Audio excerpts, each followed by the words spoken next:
अग्निपथ योजना के माध्यम से भारतीय जनता पार्टी की सरकार मनु विधान को भारत का संविधान में प्रक्षेपित करके और उसको लागू करने के लिए मिलिटेंट तैयार कर रहे हैं। ये देश के लिए खतरनाक है। देश में वो लोकतंत्र को समाप्त करना चाहते हैं। भाई एक संविदा पर जो विरोध है वो फौज में ही नहीं, ये संविदा कॉन्सेप्ट ही खतरनाक है देश के लिए। और मैं कैबिनेट मंत्री था, मेरे सामने भी संविदा पर रोजगार सेवकों को रखने की फाइल आई थी, हमने उसको लौटा दिया था। का विपक्ष है वो कोई बहुत बड़ा थिंकर नहीं है, रह गए हैं। वो डीप सोच नहीं पा रहे हैं कि आखिरकार ये पर्दे पर तो अग्निपथ दिख रहा है, पर्दे के पीछे क्या है। तो पर्दे के पीछे भारतीय जनता पार्टी अपना छुपा हुआ एजेंडा लाने के लिए मिलिटेंट तैयार कर रही है। ये देश के लिए खतरनाक है। हम इस अग्निपथ योजना का खंडन करते हैं। तो संविदा के रूप में अग्निपथ योजना लाई जा रही है, इसको ड्रॉप किया जाए, बंद किया जाए, रोका जाए तत्काल।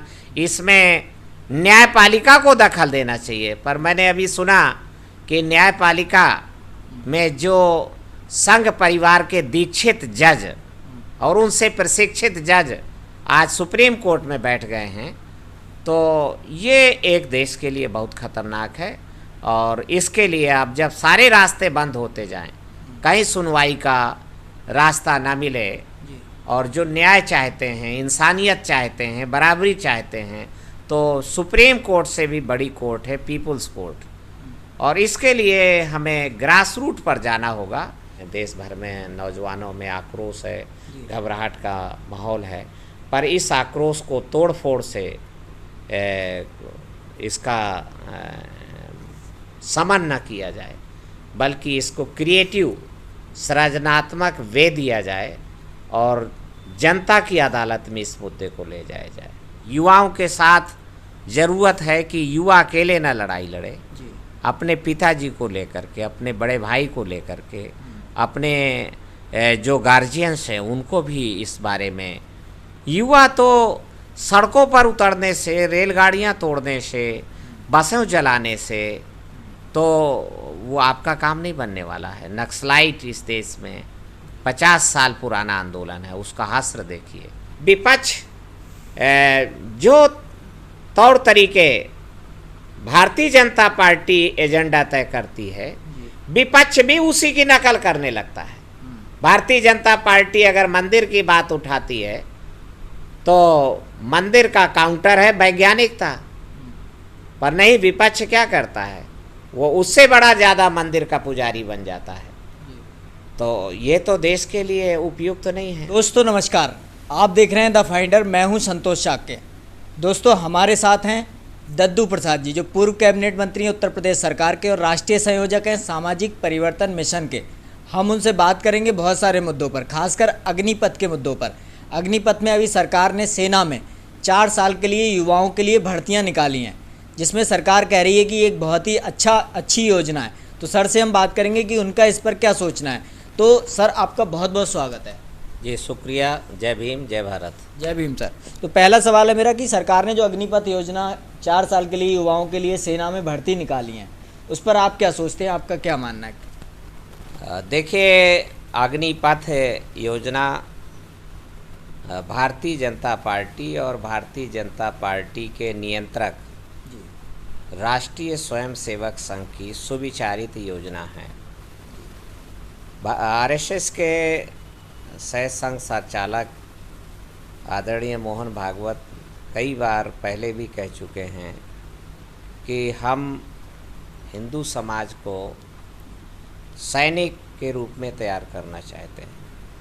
और आरएसएस की जो कार्य संस्कृति है वो दंडधारी स्वयंसेवक की है, अर्थात वह उनके जो आराध्य हैं वो भी सब शस्त्र धारक हैं।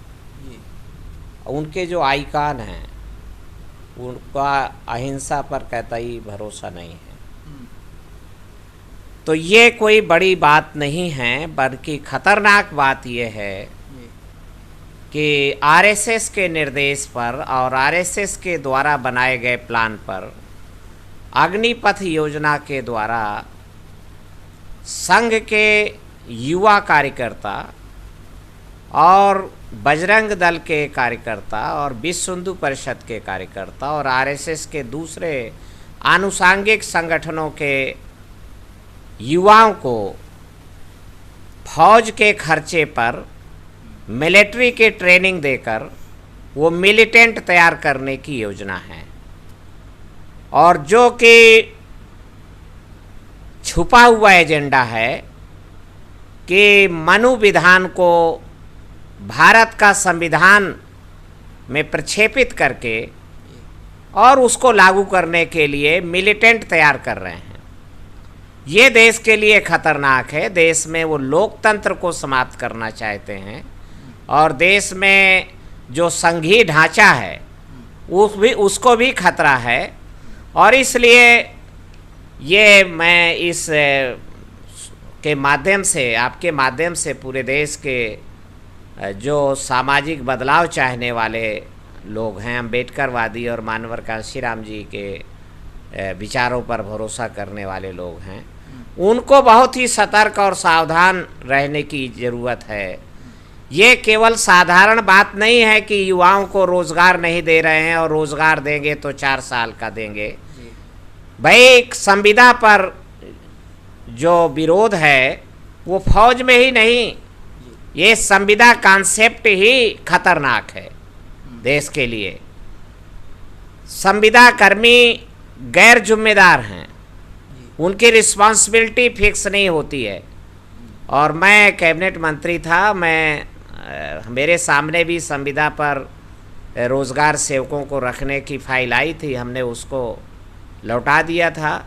और मुझे उस समय ही अंदेशा था 15 साल पहले कि यह जो योजना है संविदा की, ये बात बहुत दूर तक जाएगी और ये देश में जो देश की कार्मिक स्ट्रक्चर है, कार्मिक विभाग है जो देश का, और प्रत्येक राज्य सरकारों के पास कार्मिक विभाग होता है और भारत सरकार के पास कार्मिक मंत्रालय है, तो उसके खिलाफ है ये। उसका मूल ढांचा ही चरमराने जा रहा है, चरमरा गया है। अभी ये फौज में ही नहीं, अभी ये जो पुलिस है, पुलिस में संविदा पर रखेंगे, जो कि रिस्पॉन्सिबिलिटी फिक्स नहीं हो पाएगी उनकी। संविदा कर्मी की क्या रिस्पॉन्सिबिलिटी होगी? तो इसलिए नंबर 1 तो खतरनाक ये है कि अग्निपथ योजना के माध्यम से भारतीय जनता पार्टी की सरकार संघ के जो धर्मनिरपेक्ष विरोधी युवा है, जो एक तरीके से अतिवादी हैं और इस देश में गैर बराबरी पर आधारित सामाजिक व्यवस्था को बरकरार रखना चाहते हैं, शोषण, जुल्म, अन्याय, अत्याचार, आतंक और छुआछूत, जात पात, भेदभाव, आत्मा, परमात्मा, पुनर्जन्म, अगला जन्म पर आधारित सामाजिक व्यवस्था को और इस विचारधारा को जिंदा रखना चाहते हैं, अर्थात मनु विधान को बनाए रखना चाहते हैं। उसके लिए वो मिलिटेंसी तैयार कर रहे हैं और उसमें फौज का जो आर्मी है उसका पूरा उपयोग करेंगे, आर्मी के खर्चे पर, और अपने मिलिटेंट तैयार करेंगे। जो ये मैं समझता हूँ कि जो हमारा देश का विपक्ष है वो कोई बहुत बड़ा थिंकर नहीं है रह गए। वो डीप सोच नहीं पा रहे हैं कि आखिरकार ये पर्दे पर तो अग्निपथ दिख रहा है, पर्दे के पीछे क्या है? तो पर्दे के पीछे भारतीय जनता पार्टी अपना छुपा हुआ एजेंडा लाने के लिए मिलिटेंट तैयार कर रही है। ये देश के लिए खतरनाक है। हम इस अग्निपथ योजना का खंडन करते हैं, इसकी निंदा करते हैं और देश के नौजवानों को आह्वान करते हैं कि आपके केवल रोज़गार का ही मामला नहीं है, आपका रोज़गार तो खतरे में ही है। पिछले 5 सालों से फौज की भर्ती रोकी गई है और भर्ती नहीं चालू हो रही है। तो दूसरा, जो फौज में रंगरूट है तो उसमें दलितों, पिछड़ों, आदिवासी और धार्मिक अल्पसंख्यकों का बाहुल्य है, जहाँ पर गोली खाना है और गोली चलाना है। पर इसके ऊपर जो अफसर है, कर्नल से लेके जनरल तक, और आरक्षण लागू नहीं है वहाँ। आरक्षण मतलब आनुपातिक भागीदारी के सिद्धांत को स्वीकार नहीं किया गया है। तो वहाँ पर पूरा का पूरा जो 15% आबादी का सवर्ण तबका है, कर्नल से लेके जनरल तक उनका भरमार है। जिस तरीके से न्यायपालिका में उनकी भरमार है, उसी तरीके से फौज में भी भरमार है, एकाधिकार है। तो ये एकाधिकार देश के लिए, देश का जो रिप्रेजेंटेटिव डेमोक्रेसी है, तो उस रिप्रेजेंटेटिव डेमोक्रेसी की अवधारणा के खिलाफ है और इसको बदला जाना चाहिए। और जिसकी जितनी संख्या भारी, उसकी उतनी हिस्सेदारी को लागू किया जाना चाहिए। और ये जो संविदा के रूप में अग्निपथ योजना लाई जा रही है, इसको ड्रॉप किया जाए, बंद किया जाए, रोका जाए तत्काल।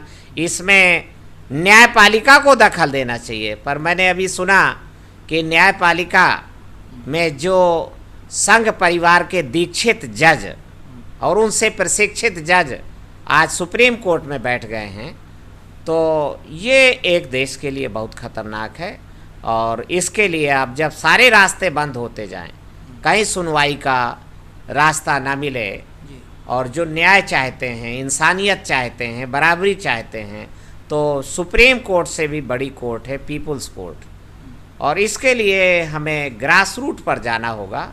और मैं आह्वान करना चाहूँगा परिवर्तनवादी, अम्बेडकरवादी नौजवानों से कि आपके लिए इस देश में, चूँकि देश का जो लोकतंत्र है वो छलावा साबित हो रहा है, ये धनतंत्र है और धन से चुनाव आप लड़ेंगे, तो लिहाजा धनवान ही जीतेंगे। और जिनके पास धन की कमी है और वोटों की जिनके पास भरमार है, वो चुनाव हार जाते हैं। और जिनके पास धन की भरमार है, संख्या बल उनका कमज़ोर है, अल्पजन है वो, पर वो चुनाव जीत जाते हैं और सत्ता में नियंत्रण स्थापित कर लेते हैं। तो आप कहना चाह रहे हैं कि जो संघ परिवार है या उसके आनुषंगिक संगठन हैं, उन्हें अग्निपथ योजना के माध्यम से ट्रेनिंग देके एक भविष्य में बहुत बड़ा खतरा पैदा किया जा रहा है? नहीं, खतरा वो शुरुआत कर चुके हैं, पूरा प्लान बन चुका है। इस पे मोहन भागवत का बयान है, उनके दूसरे और जो संचालक हैं, प्रचारक हैं, उनके बीच बीच में बयान आ चुके हैं कि वो देश में इस तरीके से नौजवान और विपक्ष हमें भटकाने की कोशिश कर रहा है।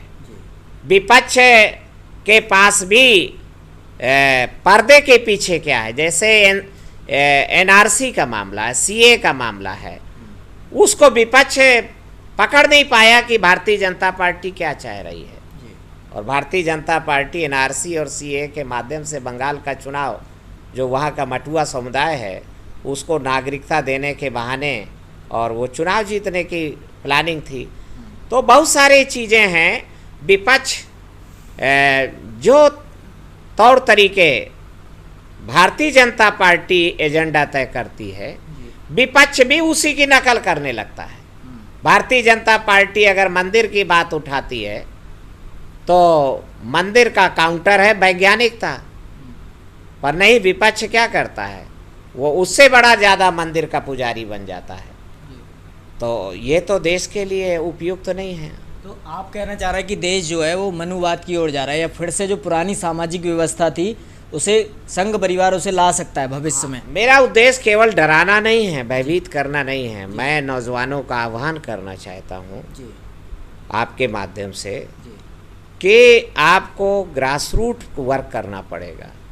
अब केवल बयानबाजी से आपका काम नहीं बनने वाला है, और आपको इसके लिए शोषितों पीड़ितों को इकट्ठा करने के लिए बिल्कुल ज़मीनी सतह पर जाना होगा। और इसके लिए बड़े साधनों का आप उपयोग करते हैं, हेलीकॉप्टर का, हवाई जहाज़ का, तो आप जंग जीत नहीं पाएंगे। आप कार का उपयोग करते हैं, बोलेरो गाड़ियों का और फार्चूनर गाड़ियों का, तो भी आप जंग नहीं जीत पाएंगे। आपको छोटे साधनों का बड़े पैमाने पर उपयोग करना होगा। क्यों? कि बड़े साधनों की शोषितों पीड़ितों के पास कमी है, पर छोटे साधनों की, जो साइकिल का साधन है, 2 पैरों का साधन है, मोटरसाइकिल का साधन है, उसके शोषक वर्ग के पास कमी है। तो हमें वो तौर तरीके अख्तियार करने हैं जिसमें हम जंग में बाजी जीत सकें। तो हम छोटे साधनों पर भारी पड़ते हैं और बड़े साधनों में हमारा दुश्मन भारी है। पूरे देश तो इसलिए जो लोग अम्बेडकरवादी लोग हेलीकॉप्टर से लड़ाई लड़ने की बात सोच रहे हैं, मूर्ख हैं वो। जो लोग हवाई जहाज से लड़ाई लड़ने की बातें सोच रहे हैं, और बहुत ही मिसगाइड किया जा रहा है। अभी पिछले दिनों एक पोस्ट आई कि मानवर कांशीराम जी से कहला दिया। मैं मानवर कांशीराम जी के साथ रहा हूँ, इतनी झूठी बात फैलाई जाएगी, मैं आंखें दंग रह गया। एक पोस्ट डाली गई फेसबुक पे कि मानवर कांशीराम जी कहते थे कि हेलीकॉप्टर सबसे सस्ता साधन है और मोटरसाइकिल सबसे महंगा साधन है। ये तो झूठी बात है, बेबुनियाद बात है, और एक बहुत ही जिम्मेदार आदमी ने वो पोस्ट डाली। तो ये जो गुमराह करने वाली बातें हैं, इससे भी नौजवानों को सतर्क और सावधान रहने की ज़रूरत है। मानवर कांशीराम जी ने हमेशा कहा, बाबा साहब अम्बेडकर ने कहा कि हमें वो तौर तरीके, उन साधनों का इस्तेमाल करना है जिन पर हम अपने पैरों पर खड़े होकर अपने दुश्मन से लड़ाई लड़ सकें। हमें दुश्मन के साधनों पर खड़े होकर और लड़ाई लड़नी पड़े तो वो तो साधन खींच लेंगे और आपकी लड़ाई धड़ाम हो जाएगी। तो इसलिए छोटे साधनों का बड़े पैमाने पर उपयोग तो अम्बेडकरवादी लोगों को करना होगा, इसको अमल में लाना होगा। और निश्चित रूप से हमें पदयात्राएं करनी पड़ें, हमें साइकिल यात्राएं, मोटरसाइकिल यात्राएं करनी पड़ें। इस पे शोषक वर्ग आपसे जीत नहीं पाएगा, पर हेलीकॉप्टर के साधन में आप नहीं जीत पाएंगे, कार के साधन में आप नहीं जीत पाएंगे, क्योंकि कार की भरमार उनके पास है और साइकिल की भरमार आपके पास है। तो मैं ये क्लू आपसे के माध्यम से कहना चाहता हूँ कि अब वक्त आ गया है। नौजवान अभी तक सोचते रहे कि हमें कोई बनी बनाई मलाई मिल जाएगी और हम खा लेंगे, भारतीय जनता पार्टी भी हमें रोज़गार दे देगी। पर ये अग्निपथ योजना के माध्यम से, और अभी बातें पूरी तरीके से अब सुनाई देने लगी हैं कि पुलिस महकमे को प्रत्येक प्रदेश में वो प्राइवेट सेक्टर के हाथों में दे रहे हैं कॉन्ट्रैक्ट पर, और संविदा पर पुलिसकर्मी रखे जाएंगे, संविदा पर एसआई और इंस्पेक्टर, और संविदा पर आईपीएस रखे जाएं। अभी लग रहा है कि ये कितनी बकवासपूर्ण बात कह रहे हैं, पर ये ऐसा वो प्लान बना चुके हैं। तो इसलिए अब कोई आपकी कोर्ट भी सुनने वाली नहीं है, तो सिर्फ एक ही कोर्ट है, पीपुल्स कोर्ट। और अगर जल्द से जल्द पीपुल्स कोर्ट तक अपनी बात नहीं पहुंचाई गई तो पीपुल्स कोर्ट का भी दरवाज़ा वो ब्लॉक कर देंगे, तब खतरा भयावह हो जाएगा और हमें मजबूरी में गुलामी को स्वीकार करना होगा। मैं इसलिए नौजवानों से बार बार कहना चाहता हूँ कि ग्रास रूट पर हमें चलना होगा, बिना शर्म के। और देखिए, हमारे पास परिश्रम का बल है, इसमें हमारा दुश्मन हमसे नहीं जीत सकता है। हमारे पास चरित्र बल है, नैतिक बल है, उस पे हमारा दुश्मन नहीं जीत सकता है। हमारे पास मनोबल है, आत्मबल है, और हमारे पास बौद्धिक बल भी हम अर्जित कर सकते हैं। हालांकि हम इस पे काफ़ी अरसे से काम कर रहे हैं। शिक्षा के दरवाजे आपके लिए बंद किए जा रहे हैं। 25 साल से भारत का शोषक वर्ग इस पे काम शुरू कर चुका है, बुनियादी शिक्षा को ध्वस्त कर रहा है वो। पर फिर भी हम अभी आज अवसर है कि हम तड़पन के साथ अगर बौद्धिक बल को अर्जित करना चाहें तो आज अभी अवसर है कि आप बौद्धिक बल अर्जित कर सकते हैं, और ये एक बड़ा हथियार है। तो इस बड़े हथियार का उपयोग करके हमें आगे आने वाले समय में लड़ाई का मोहरा बनाना है, लड़ाई की युद्ध नीति तैयार करनी है। तो मैं यही अपील करना चाहूँगा कि सरकार से अब जिस तरीके से बातें कही जा रही हैं, देश भर में नौजवानों में आक्रोश है, घबराहट का माहौल है, पर इस आक्रोश को तोड़ फोड़ से इसका समन न किया जाए, बल्कि इसको क्रिएटिव सृजनात्मक वे दिया जाए और जनता की अदालत में इस मुद्दे को ले जाया जाए। तो सर, जो युवा है इस समय पूरा सड़कों पर है, पूरे देश में कई जगह हिंसक आंदोलन भी हो रहे हैं, तो तब भी सरकार झुकने को तैयार नहीं है। हाँ, तो परंतु किस तरह की क्रिएटिविटी युवा जनता की अदालत में नहीं ले जा रहा है इसको जी, ये जनता के बीच नहीं ले जा पा रहा है। युवाओं के साथ ज़रूरत है कि युवा अकेले न लड़ाई लड़े, अपने पिताजी को लेकर के, अपने बड़े भाई को लेकर के, अपने जो गार्जियंस हैं उनको भी इस बारे में। युवा तो सड़कों पर उतरने से, रेलगाड़ियां तोड़ने से, बसें जलाने से तो वो आपका काम नहीं बनने वाला है। नक्सलाइट इस देश में 50 साल पुराना आंदोलन है, उसका हस्र देखिए। तो ये जो रिएक्शनरी मूवमेंट है, ये रिएक्शनरी मूवमेंट जो है, कोई एक्शन का रिएक्शन, उन्होंने अपना प्लान लागू किया कि हम इस देश में आरएसएस के द्वारा धार्मिक अंधे और उन्मादी जो युवा है, जिसको वो सरस्वती शिशु मंदिर, सरस्वती विद्या मंदिर में धर्म का जहर जिनके मन मस्तिष्क में बचपन से कूट कूट करके भरते रहे हैं, अब उनके सामने एक दिक्कत है, बाधा है कि वो असलहे चलाना नहीं जानते हैं, वो लड़ाई के तौर तरीके नहीं जानते हैं। यानी लड़ाई से मेरा सीधा मतलब है कि हथियार बंद लड़ाई। तो ये अग्निपथ योजना से वो हथियार बंद लड़ाई में उन नौजवानों को प्रशिक्षित करने का प्लान है। चूँकि हमारा जो दलित पिछड़ा नौजवान है वो इस योजना से स्वाभाविक है नहीं सहमत होगा, मैं नहीं सहमत हूँ, तो विरोध करते रहेंगे और अपने प्रशिक्षित अंधभक्तों को वो भर्ती करके और उनको प्रशिक्षण दे करके, ट्रेनिंग करके और उनको समाहित कर लेंगे। तो इसलिए एक खतरनाक है। तो इसके लिए हमें देश के अपनी जनता को, और एक सर्विसमैन है जो हमारा पूर्व सैनिक हैं, उनके अनुभव को भी हम ले सकते हैं। और अभी भी देश की 15 लाख की फौज में से 13.5 लाख फौजी रंगरूट तो दलित पिछड़ा आदिवासी है। आशा की किरण वहाँ भी है। तो आप बात कर रहे हैं कि युवाओं को संगठित होना चाहिए, तोड़फोड़ नहीं करनी चाहिए, लेकिन युवा संगठित कहाँ हो, एक ये भी उसके सामने क्वेश्चन है, क्योंकि विपक्ष जो है उसको स्वर नहीं दे पा रहा है उस तरह का। तो कहाँ संगठित हो, उस पर भी आप थोड़ा बताएं। अब युवाओं को भी, जब आपका सारा विपक्ष पंगु हो चुका है, बंधुआ बनाया जा चुका है, चाहे बहुजन समाज पार्टी हो, चाहे समाजवादी पार्टी हो, कांग्रेस पार्टी है, लुंज पुंज है, और अभी हेराल्ड केस में उनको ब्लैकमेल किया जा रहा है, डराया जा रहा है ईडी के द्वारा राहुल को। तो मैं कह रहा हूँ कि विपक्ष को मैं, जो युवा है वो जन जागृति पर निकलना होगा उसको, और जन जागृति एक दूसरे को जगाते रहे ये नहीं है, अंतिम व्यक्ति तक पहुंचना होगा, गांव में पहुंचना होगा। जो मलिन बस्तियां हैं, मोहल्ले के गंद से भरी हुई बस्तियां हैं, असली मतदाता तो वहीं रहता है।